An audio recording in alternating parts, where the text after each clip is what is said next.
Welcome, everybody, to This Week in Cannabis Live. I am Jay Rosenthal from Cultivated. I'm here with my co-founder and our editor-in-chief, Jeremy Burke. We are joined by Mark Hauser from Cannabis Musings and Anna Ray Grabstein from High Spirits, a cannabis business podcast. She is back, what Mark called a walkabout in the Western U.S. You were on a 20-day paddle. What was it? It wasn't 20 days. I wish it was a 20-day paddle. I went on a river and kayaking trip deep in the Idaho wilderness, the Frank Church Wilderness, which is some of the most remote wilderness in the U.S. It was really awesome. It sounds remote. And Mark, Jeremy, you were away. Mark, you were away. We were all away for some period of time. It's good to be back because there's cannabis news to talk about. And we're going to start with a hostile takeover, a big company looking to take over another big company. Curaleaf wants to take over Aurora Cannabis, one of the OGs here in Canada. Jeremy, what is your sense of what's happening? Then we'll go around the horn. Sure. Yeah. So just very quickly, Curaleaf launched a hostile bid for Aurora Cannabis. It boils down to about $4 per share, depending on where the share price is ticking. The deal is really about Curaleaf wants Aurora's EU GMP certified export assets. I spoke to Curaleaf CEO Boris Jordan last week, actually a number of times, just about the deal and why it went hostile. And he was saying, look, like the European market, and this is also frankly how numbers work, but the European market is growing at 25 to 30%, the American market at 5 to 10%.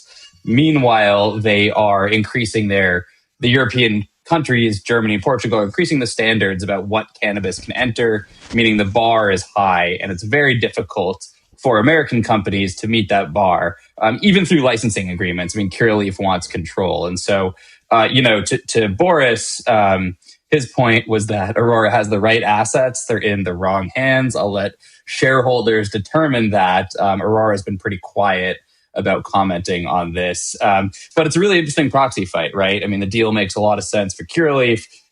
There is room for it to make a lot of sense for Aurora shareholders. At the same time, there's a reason that this is hostile and that this M&A did not happen behind the scenes. And so we shall see what happens. Although he did say to you, you're going to quote me when I misquote him, but said he wanted it to be friendly. I'm not. Yeah, look, I've spoken to Boris a lot in the past. I don't know if that was a quote that he wanted me to write or what he really meant. But, he did speak to Miguel Martin, the CEO of Aurora, confirmed at least twice while this happened.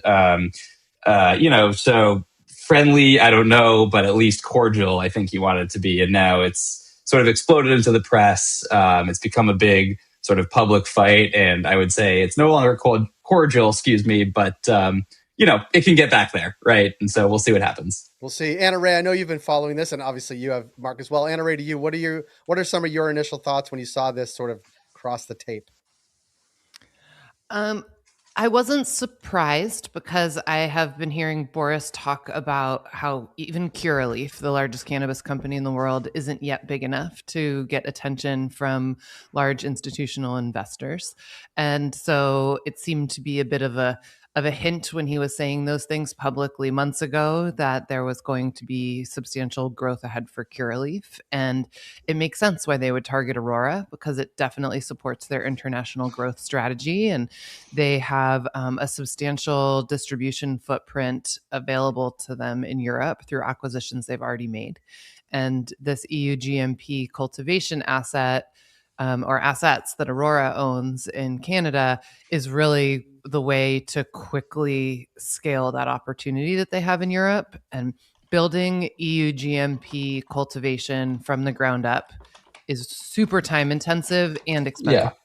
And it isn't just about dollars. It really is about the time that it takes to go through that certification process. So there is enormous value to existing EU GMP being in place, which is what Aurora has. And not to mention that there's a massive divide between the actual market cap and the market value and the stock value that Aurora has been trading at, and the what I would call like the actual value of what these assets could do for Curaleaf. And so I think it's an example of when stock values are so depressed and don't quite represent um, like even replacement value of assets.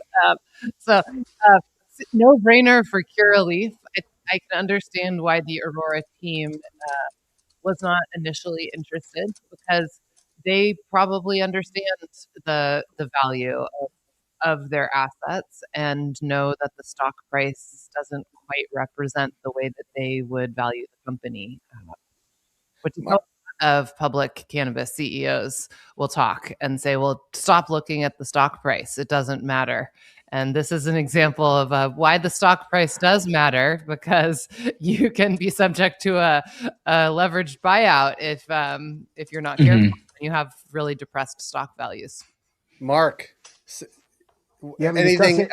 it doesn't help when the buyer's stock value is similarly long term depressed. It doesn't make, it doesn't for the Aurora shareholders. It doesn't necessarily make an attractive. It makes the bid also less. I mean, the problem is everybody's stock value is depressed in this is relatively depressed. There are a few that are probably trading well above where they should be, but most of them are trading well below, where in theory they should be. I'm gonna play devil's advocate a little bit on what anyway, what you not what you said, but what you had heard Boris say about institutional investors.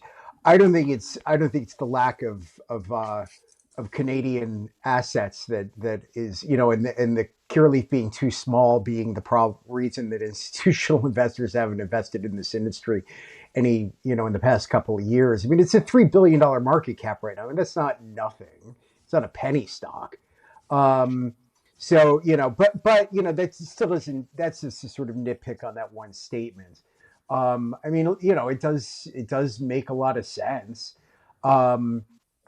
It's funny to see a deal where Curaleaf starts talking about how they're going to take over Aurora before they actually file a bid.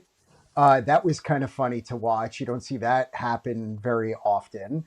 I read the circular yesterday that sort of the initial offer to purchase. That's sort of that kicks it off formally. One of the unsurprising things, but notable, is that there's no statement in the circular suggesting that Curaleaf is going to try to use Aurora's NASDAQ listing to get onto the NASDAQ. And so, which isn't surprising because Curaleaf has, hasn't spun off its adult use, and so it can't list on the NASDAQ currently. So any hopes and dreams of this being a backdoor, NASDAQ listing are probably, we just lost you. Oh, there you are. Are lost, are dashed. So anyway. I would say yes to everything you said, and interesting you brought up the NASDAQ listing, certainly for Aurora.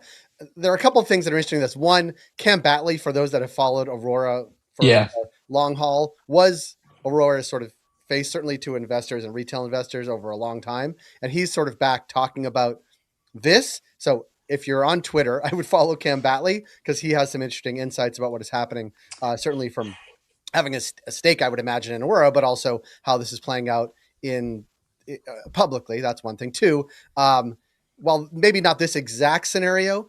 This is a scenario that Canadian cannabis companies were talking about for a long time from their inception, and then continued, I would say, with Aurora doubling down on medical, almost leaving the adult use market here in Canada, focused entirely on medical with their Canadian patients and their cultivation facilities here, but also with EU GMP in and distribution and facilities in Europe as well. So I'm not saying it's the perfect takeover opportunity, but their assets are there and really developed with strong patient base here in Canada, international operations as well. So I think there's something really interesting happening there. And then the third thing is that they're not the only company with assets that are sort of like Aurora. They may be the biggest, but there are others that have assets that are international, that have facilities, EU GMP facilities here in Canada, shipping around the world, not touching anything in adult use in the US. So there's some interesting other things, other companies that may be not on the market, but maybe targets as well,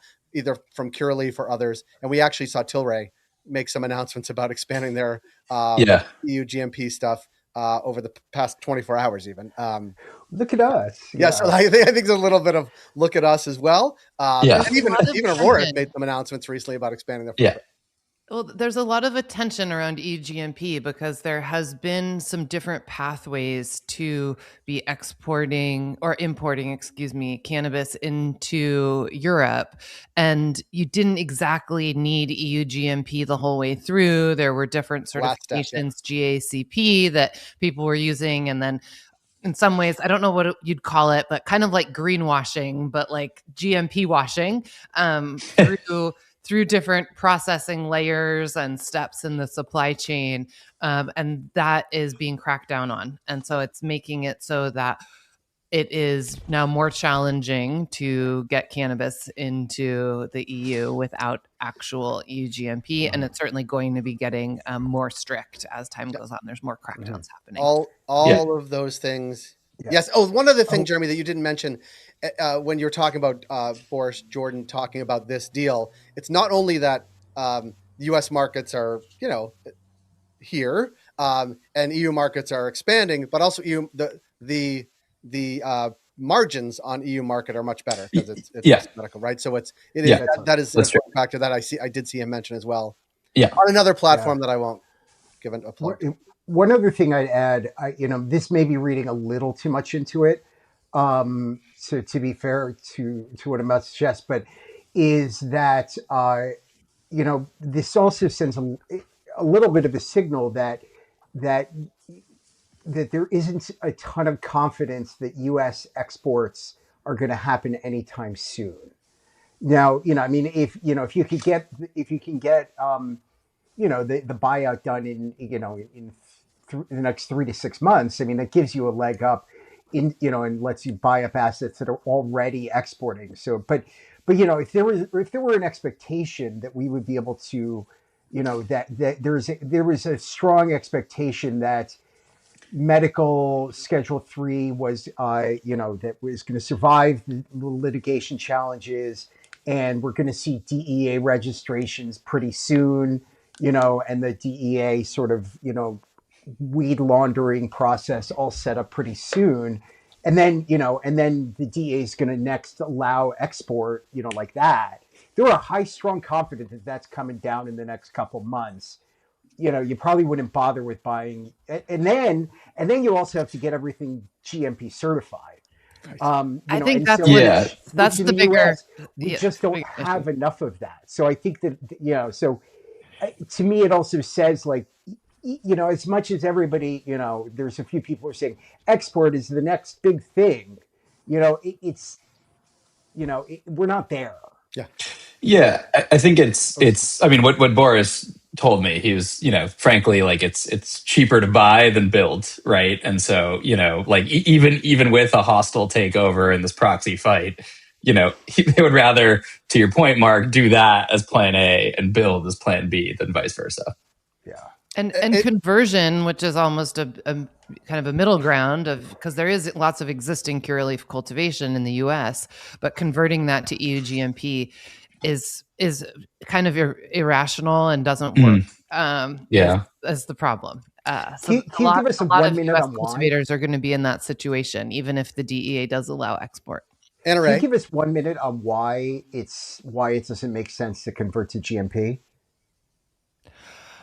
It's just that there is an enormous amount of sanitation and infrastructure requirements that it would likely mean rebuilding existing facilities.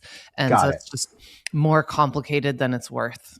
It's like remodeling is no fun. It's easier just to build to suit from the beginning. Nice. Okay, we're going to shift gears because it's not the only news, Curaleaf and Aurora's friendly battle, I guess. I don't know what else we're going to call it next week, but that's what we're going to call it. Unfriendly battle. Unfriendly battle. I'm going to start with this, that a number of members of Congress sent a letter to the White House about rescheduling to find out what was happening, et cetera, et cetera, et cetera. This is just a letter from Congress. We used to call them not dear colleagues, but this is a letter, 4 members of Congress sent to folks. Relatively uninteresting, to be quite honest, just trying to push the White House on it. But what is interesting, and this goes to much more cultivated centric, is in the briefing. If you really read it, so now the briefing is available to everybody. This is what is in the briefing that the I don't know. Hold on, let me just find it. Opposing parties briefed, sent to following the hearing. Let me just find page 101. And Jeremy, talk about it for a sec while I find it on the screen. Oh, sure. So in order to attempt to discredit one of the witnesses, Dr. Corey Birchman, who testified at the rescheduling hearing, he's a pain management specialist in New Hampshire. Smart Approaches to Marijuana, who is one of the main opposition groups towards rescheduling, used our interview as a way to try and discredit this witness and say he was an industry plant, et cetera, et cetera. Look, if that's what the opposition is stooping to, they're, in my view, grasping at straws completely. At the same time, right, I do think that, reading through the rescheduling briefings, like, this is not a done deal by any means. And I thought even what was more astonishing was the DEA basically admitting that most cannabis users aren't a harm to themselves or to public health or to their communities more broadly. I mean, this is the DEA saying that point blank, which has perpetrated the war on drugs for 5-6 decades, I think. And so, I thought that was pretty astonishing, right?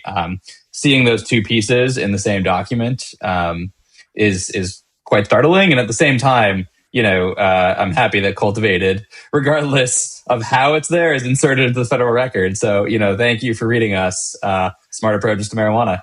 I will say one thing before we get yelled at on Twitter, that we got the document and just posted a document that Tom Angel at Marijuana Moment, that was the one I just posted. He had the document before I get yelled at. I just want to say, so thank you, Tom, for the work that you do on that and everything. Thank you for hosting that, and we just posted it on the show. Well, maybe we'll have him on one day. He'd love it. And Gary's commenting here. He said, "Kangaroo babies," because his quote, Gary's quote, was actually the full quote from the video that was posted that he did with us. So thank you, Gary, for joining us to give us a rundown of the hearing, but also for writing that great quote, which now is inserted, I guess, trying to be against. Anyway, it doesn't matter. Nonetheless, thank you, Gary, for calling it a kangaroo court. This kangaroo's on our side. I think it was the final quote. But it was interesting, sort of that process, and certainly seeing Cultivated's name. That video, it didn't get as many as you'd think, like that would link to, but it's over 1,000 views on our YouTube channel right now. That specific clip. So if the DEA is supportive and acknowledges that cannabis has medical uses and doesn't harm people, what the heck is the New York Times talking about? Well, good question. You're trumping, nice you're trumping, right Jeremy. Can I just say one thing, Anna Ray, on that exact thing? And this has come up while you're on vacation. I'm a pessimist on what is about to happen or what may happen and on what timeline. My pessimism is that I think they're going to try to split. Mark, there's a legal term for this, like split the baby from the bathwater or something, and make it medical only. That is, that's a legal term, Jay. Yeah. Splitting the baby from the bathwater. I'm like mixing metaphors, I know, but like I think there is a path where they could keep it medical only on Schedule 3. The state adult use programs are Schedule 1, which I think, Mark, you've described as would be, I don't know, chaos or difficult. The funniest outcome. What's that?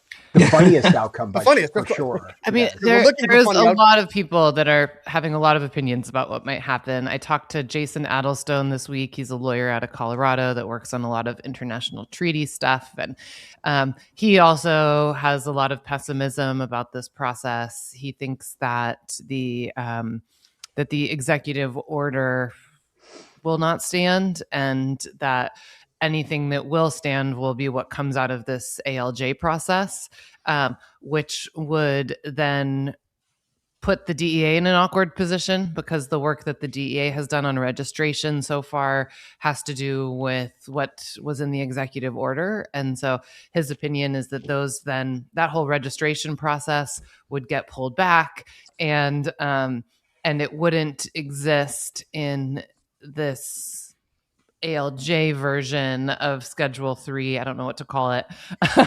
So there's a lot going on here. I don't know. Yeah. And then what would happen to the New York Stock Exchange listings? Right. Yeah. Yeah. Yeah. I mean, one point, just one large point to make there, and then we can move on to the New York Times if you guys want to talk about that. This letter, Jay, that you mentioned earlier from representatives to the federal government about what to do about rescheduling, it's the same thing I hear from all of the state regulatory offices. Like, there is no guidance from the federal government. And there just seems to be very little thinking about the second order effects of what happens if cannabis is rescheduled or if it's not, right? There's so many financial implications. There's implications for the market regulators. There's implications for every state legal cannabis policy, for hemp-derived THC. There needs to be some thinking through what this means and guidance from the federal government either way it happens, because, like a lot of cannabis policymaking, look, was politically expedient for Trump. They did it in the most confusing and arguably Byzantine way possible. And so, it creates more chaos than there needs to be with what could actually be, I'm not relatively simple, but a much smoother and easier legal pathway to cannabis reform than this. Yes. Creating like a holistic solution to the market. Wow, what an idea. As opposed to just doing these small incremental things that just create complications, huh? Yeah. Oh, what a concept. Exactly. Or if you're going to create complications, I mean, think through, what happens next. We have federal leaders who aren't super good at thinking through what happens next based on the Iran war and other things, but I'll digress there. The regulators in the state markets are definitely watching and waiting. And you've heard from multiple state regulators that they are ready and willing to be there for their state operators to figure out how to support them if this opens up opportunity. But they can't rush to be making changes to their own regulatory infrastructure because it's just completely unclear what that needs to be. And if they need to change their track and trace in some certain way or whatever it is, I think that what I'm hearing is that they're down to do it, but they don't seem to know any more than we do. Right. That's yeah. Well, totally. I mean, it's not the only issue that the federal government or the White House or the administration is not talking to states that are generally Democratic. This is one of many, many, many issues where there's no clarity from the federal government what's happening in states that generally vote Democratic. And with that, we're going to transition to everybody's favorite segment on the show.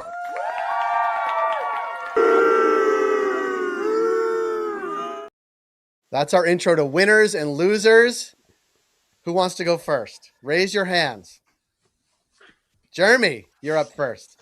New York Times is my loser. If anyone has read the newsletter this morning, they have had, I think, a consistent pattern now, I want to say, about 3 to 4 stories over the last 5 or 6 months that take a very, in my view, negative and slanted view towards, I guess what you could broadly say are the public health impacts of cannabis legalization.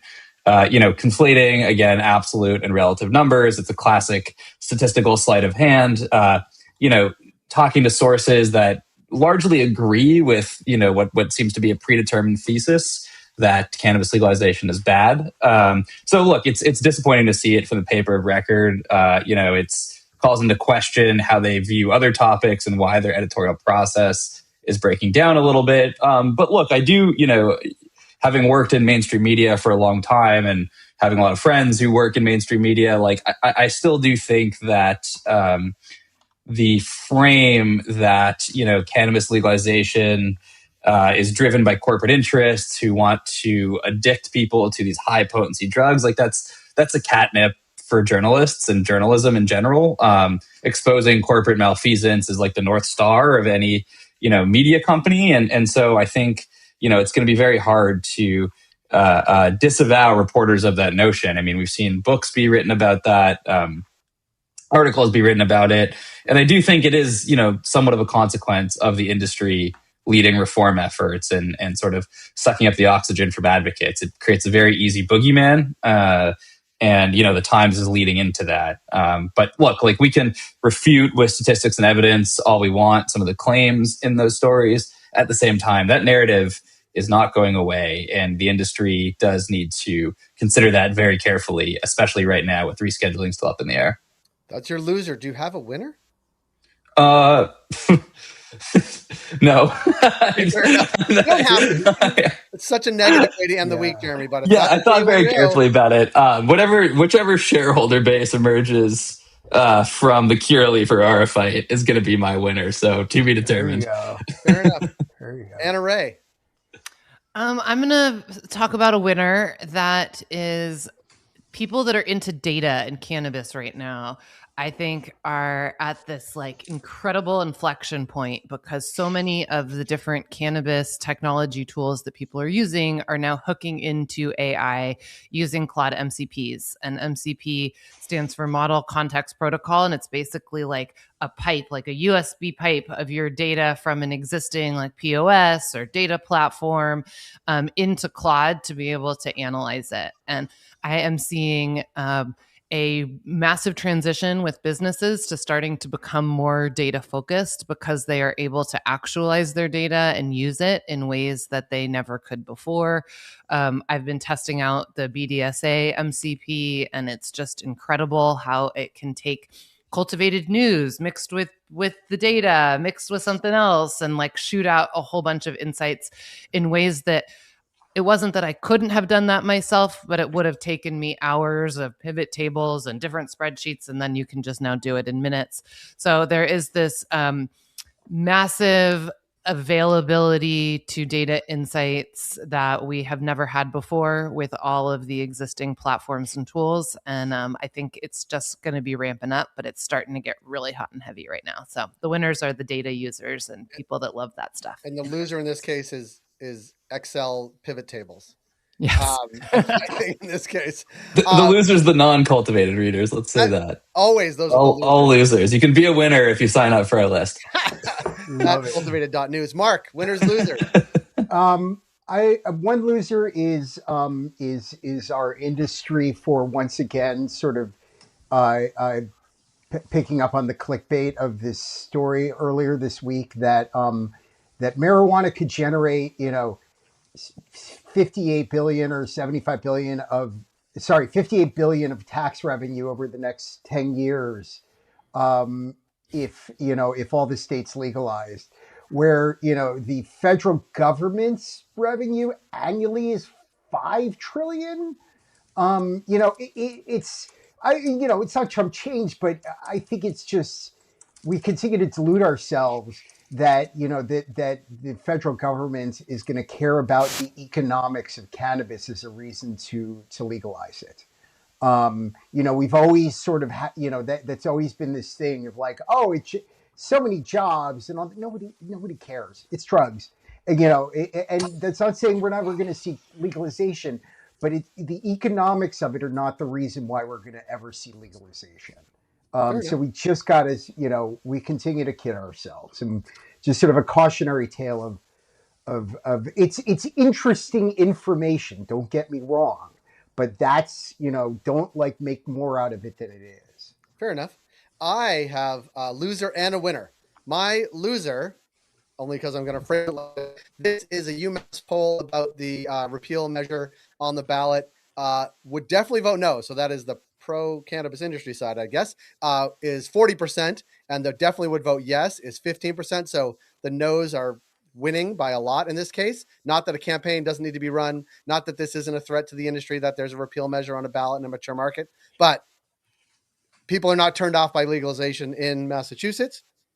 And as Jeremy pointed out in our Slack channel, it's roughly the same amount of votes that it got to actually pass. So it doesn't even look like a lot of people have shifted gears on this over the past several years in Massachusetts. So my losers are the folks pushing this initiative in Massachusetts, and hopefully the winners in this will be the no vote, which is confusing always in politics. But I have another winner, and this leads into next week's show. My other winner this week, or a winner this week, is Rachel Bell, who works at Gotham.